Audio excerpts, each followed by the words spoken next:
सभी लोगों को राम राम राधे राधे हमारे यूट्यूब चैनल अवनीश कीर्ति में। तो गाइज आज के वीडियो में हम सीखेंगे ब्लाउज की आस्तीन की कटिंग और उसकी स्टिचिंग। तो आप किसी भी साइज के ब्लाउज की आस्तीन को कट करते हैं, चाहे वो ब्लाउज 32 साइज का हो, 34 साइज, 36, 40, 42, XYZ किसी भी साइज का ब्लाउज हो या सूट हो, तो उसमें आस्तीन को कटिंग करने का जो फार्मूला है वो एक ही फार्मूले से हम सभी प्रकार की आस्तीनों को कट करते हैं। तो आज हम आपको वीडियो में दिखाएंगे कि हम ये जो हमारे पास ब्लाउज है, ये ब्लाउज का बैक पार्ट है जिसको हमने कंप्लीट कर लिया है, और ये ब्लाउज के दोनों फ्रंट पार्ट हैं। और अभी हम इसी ब्लाउज की आस्तीन को काटेंगे और उसी में स्टिचिंग करेंगे, वो हम आपको दिखाएंगे। तो आप सभी लोग वीडियो के लास्ट तक बने रहिए, देखिए कि हम किस प्रकार से आस्तीन की कटिंग करते हैं और किस प्रकार से इस ब्लाउज में उसको अटैच करते हैं। तो सभी लोग वीडियो को पूरा देखिए, और वीडियो अगर अच्छा लगे तो जो हमारा चैनल है अवनीश कीर्ति, उसे जरूर सब्सक्राइब कीजिए। वीडियो के बारे में कमेंट बॉक्स में कमेंट कीजिए, वीडियो को लाइक कीजिए। तो चलते हैं, हम अपने वीडियो को शुरू करते हैं। तो गाइज यहाँ पर हम करेंगे अपने आस्तीन की कटिंग। तो जिस भी ब्लाउज की आप आस्तीन की कटिंग करें, सबसे पहले उस ब्लाउज का बैक पार्ट लें। तो ये हमारे पास ब्लाउज है, इस ब्लाउज की हम आस्तीन की कटिंग करेंगे। तो इसका हमने बैक पार्ट लिया, और बैक पार्ट का जो हमारा आर्म मोल है इसकी पहले हमें नाप लेनी है, उसके बाद में हम आस्तीन की कटिंग करेंगे। क्योंकि आस्तीन की कटिंग में जो गलती हम करते हैं वो हमारे सबसे ज़्यादा गलती होती है हमारे आर्म मोल की कटिंग करने में।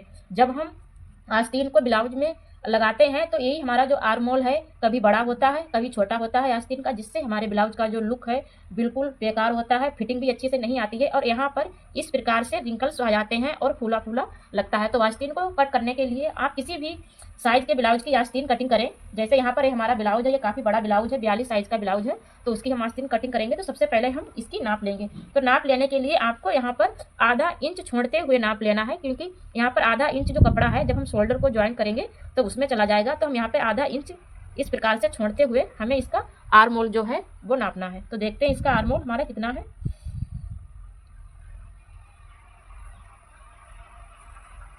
इसका जो आर्म होल है वो हमारा 11 इंच है। एक बार हम और आपको नाप के बता दे रहे हैं जिससे आपको अच्छे से समझ में आए। ये हमारा यहाँ पर 11 इंच आ रहा है। तो अब हमें आस्तीन की कटिंग करने के लिए ये हमारे पास अस्तर है, क्योंकि पहले हम अस्तर पर कटिंग करेंगे, उसके बाद में ब्लाउज की फैब्रिक की कटिंग करेंगे। तो हमारा जो आर्म होल 11 इंच आ रहा था, तो हमें कपड़े को डबल फोल्ड जो करना है वो 11 इंच पर ही इसको फोल्ड करना है। जितना भी आपका आर्म होल आए, अगर 11 आ रहा है तो 11 इंच, अगर आपके ब्लाउज के साइज के अनुसार 10 आ रहा है, 8 आ रहा है, 9 आ रहा है या 12 आ रहा है, तो उसी के अनुसार आपको इस प्रकार से कपड़े को डबल फोल्ड करना है। तो हम यहाँ पर 11 इंच के बराबर कपड़े को फोल्ड करेंगे।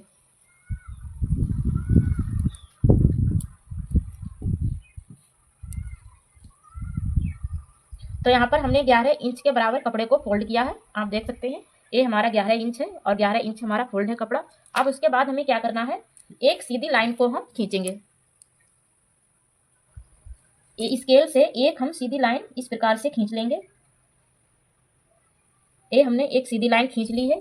उसके बाद में जितनी भी आपके आस्तीन की लंबाई हो, उस लंबाई से 1 इंच बढ़ाते हुए आपको निशान लगाना है। तो इस आस्तीन की जो लंबाई है वो हमें 3.5 इंच इसकी जो लंबाई है, और 1 इंच एक्स्ट्रा हम निशान लगाएंगे, क्योंकि यहाँ पर सिलाई के लिए कपड़ा छोड़ेंगे, और आगे जब हम ब्लाउज के कपड़े को ज्वाइन करेंगे तो आधा इंच इसके लिए छोड़ेंगे। तो 4.5 इंच पर हम एक निशान लगा देंगे।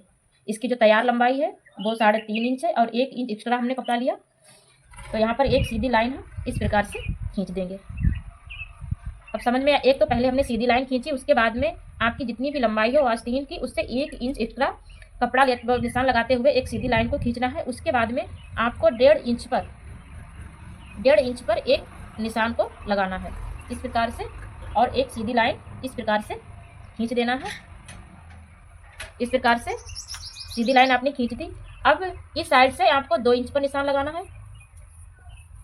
इधर आपकी जो लाइन है बिल्कुल सीधी रहेगी, और इधर से भी 2 इंच पर आपको निशान लगाना है इस प्रकार से। ये भी आपकी लाइन है बिल्कुल सीधी रहेगी, 2 इंच इस लाइन में इस साइड में और 2 इंच इस साइड में। अब इस प्रकार से आपको झुकाव करते हुए, तो हमने इस प्रकार निशान लगा लिया है। अब इसको इस प्रकार से गुलाई देंगे हम, इस प्रकार से। इधर गुलाई नहीं देंगे, इधर बिल्कुल सीधा रखेंगे, और इस प्रकार से हम एक निशान लगा लेंगे। उसके बाद में आपकी आस्तीन की जितनी भी मोहरी हो उतना हमें निशान लगाना है। तो यहाँ पर आस्तीन की जो मोहरी है वो 7 इंच है, तो हम 7 इंच पर इस प्रकार से निशान लगाएंगे, और स्केल से इस प्रकार से एक सीधी लाइन को खींच देंगे यहाँ पर। तो इतना आपको समझ में आ गया। पहले हमने सीधी लाइन खींची, फिर उसके बाद में लंबाई के अनुसार 1 इंच बढ़ाते हुए लाइन खींची, 1.5 इंच पर एक लाइन खींची, फिर 2 इंच इस लाइन में सीधा भाग रखा, 2 इंच नीचे इसमें रखा और फिर इस प्रकार से गुलाई हमने दी। ये गुलाई है और जितनी भी आस्तीन की मोहरी हो उस मोहरी के बराबर आपको निशान लगाना है और इस प्रकार से एक सीधी लाइन को खींचना है। उसके बाद में आपको एक और लाइन खींचना है, क्योंकि आगे वाली जो आस्तीन का जो भाग होता है वो डीप होता है, तो इसमें इस प्रकार से हम लाइन को खींचेंगे। अब हम कैंची की मदद से इसको कट कर देंगे।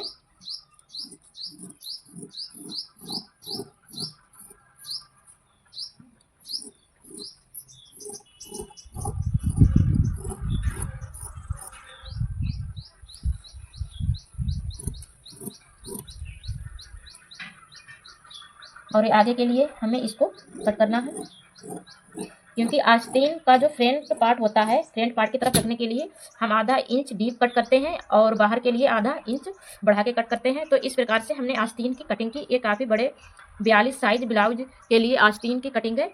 और तो इसी प्रकार से आप अब किसी भी साइज के ब्लाउज की आस्तीन को कट कर सकते हैं। बस यही फार्मूला लगेगा, चाहे वो आपका 32 साइज ब्लाउज हो, 34 साइज ब्लाउज हो, 36 साइज ब्लाउज हो, या आप अपने सूट के लिए मतलब आस्तीन की कटिंग करते हैं तो बाजू की जो कटिंग है बिल्कुल इसी तरीके से होगी। इससे क्या है, आपका ये जो आर्म होल है जब आप इसकी सिलाई लगाएंगे तो कभी भी बड़ा और छोटा नहीं होगा, जिससे आपके ब्लाउज की जो फिटिंग है वो बहुत ही अच्छे से आएगी। अब हम क्या करेंगे, अब ब्लाउज की फैब्रिक के ऊपर अस्तर को रख के फैब्रिक को कट करेंगे। ये है हमारे पास ब्लाउज की फैब्रिक। इस फैब्रिक को हम इस प्रकार से रख देंगे।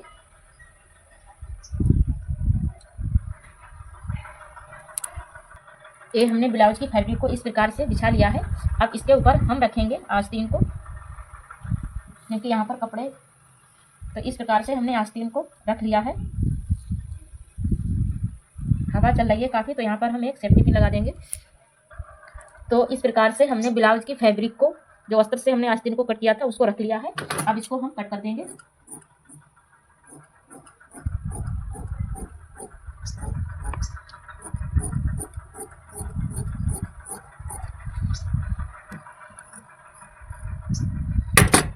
इस प्रकार से दूसरी भी आस्तीन को हम कट करेंगे।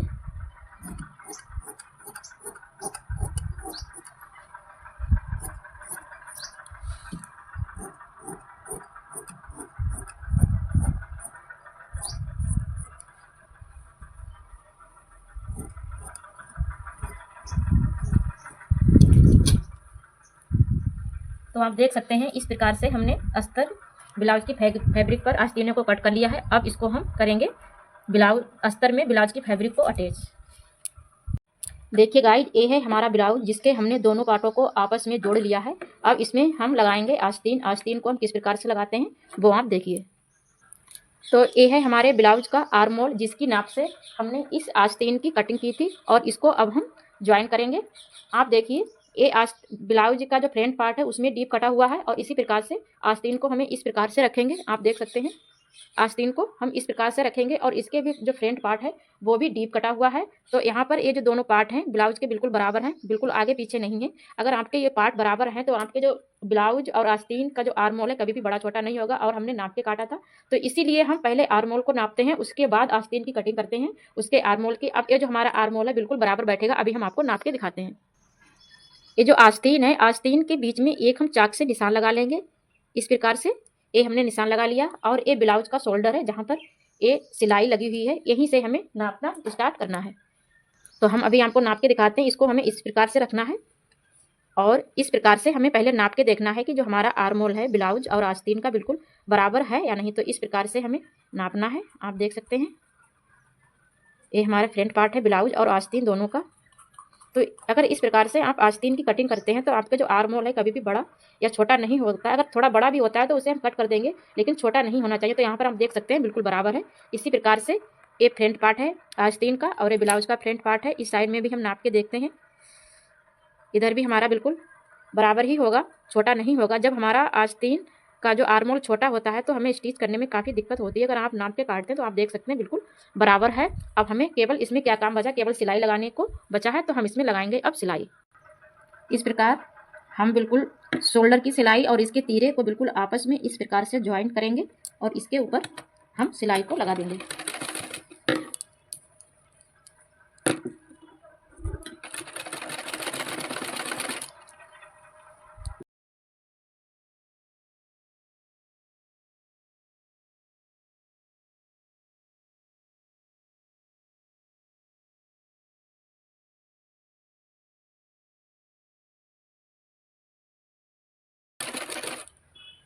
यहाँ पर हम डबल सिलाई लगा देंगे जिससे हमारे ब्लाउज मजबूत हो जाए सिलाई से।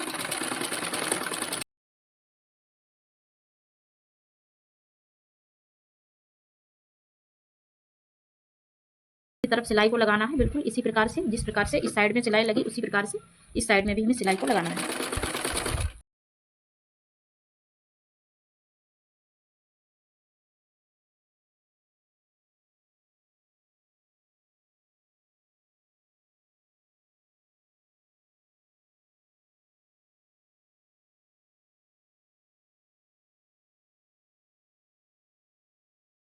देख सकते हैं जो हमारी आस्तीन है उसकी फिनिशिंग है कितनी अच्छी आई हुई है। यहाँ पर कहीं पर भी कोई भी रिंकल नहीं है, ना तो कहीं पर कोई झोल पड़ी है, और हमारा जो ब्लाउज का आर्मोल और आस्तीन का आर्मोल बिल्कुल बराबर आया है। तो इसी प्रकार से आप दूसरी तरफ भी आस्तीन को ज्वाइन कर लें। तो हम अभी करेंगे दूसरी तरफ आस्तीन को ज्वाइन। तो गाइज आज के वीडियो में हमने सीखा आस्तीन की कटिंग, उसे किस प्रकार से कट करते हैं और उसको किस प्रकार से हम अपने ब्लाउज में अटैच करते हैं। तो इसी प्रकार से आप जब कभी भी अपना ब्लाउज बनाएं तो उसमें अगर आप आस्तीन की कटिंग करें, आस्तीन को कटिंग करने का बस एक ही फार्मूला है, चाहे आप किसी भी साइज के ब्लाउज की आस्तीन की कटिंग करें। ये हम आपको दिखाएं, ये जो ब्लाउज है काफ़ी हैवी ब्लाउज है, 42 साइज का ब्लाउज है और इसकी हमने आस्तीन की कटिंग की। और अगर आपके पास 32 साइज, 36 साइज, 30 साइज, 28 साइज का ब्लाउज है तब भी आप इसी प्रकार से आस्तीन की कटिंग करें और अपने ब्लाउज में आस्तीन को ज्वाइन करें। तो हम आशा करते हैं कि आपको हमारा ये वीडियो है समझ में आया होगा। तो सिलाई से संबंधित हम इसी प्रकार से छोटी सी छोटी जानकारी वीडियो के माध्यम से आप सभी लोगों तक पहुंचाने की कोशिश करें। आप अधिक से अधिक हमारे चैनल से जुड़िए, हमारे चैनल को सब्सक्राइब कीजिए और हम इसी प्रकार से सिलाई से संबंधित बिल्कुल छोटी सी छोटी जानकारी आपको हम पहुंचाएंगे। तो हम अपने वीडियो को एंड करते हैं। सभी लोगों को राम राम, राधे राधे।